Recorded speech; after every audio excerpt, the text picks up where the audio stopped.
রাত একটা ফিতনা। রাতে মানুষ একা হয়, মন দুর্বল হয়, অনেক নিষিদ্ধ কাজ সহজ হয়ে যায়, গুনাহ করার পরিবেশ বেশি তৈরি হয়। সোশ্যাল মিডিয়ায়, চ্যাটে, ভিডিও কন্টেন্টে, এমনকি নিজের চিন্তা ভাবনাতেও রাত ফিতনার দরজা খুলে দেয়।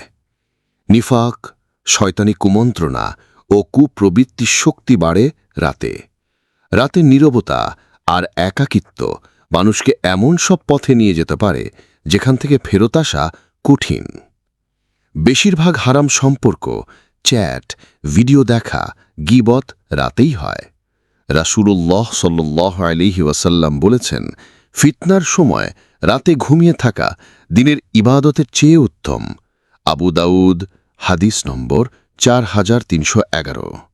রাতের নিঃশব্দতা অনেক সময় গুনাহকে সহজ করে দেয়, কারণ মানুষ ভাবে কেউ দেখছে না, অথচ আল্লাহ। জমশেদ মজুমদারের একটা কথা ভাল লাগে, হে যুবক, যদি তুমি শিওর থাকো যে আল্লাহ তোমাকে দেখছেন না, তবে যা খুশি তা করো, সমস্যা নেই।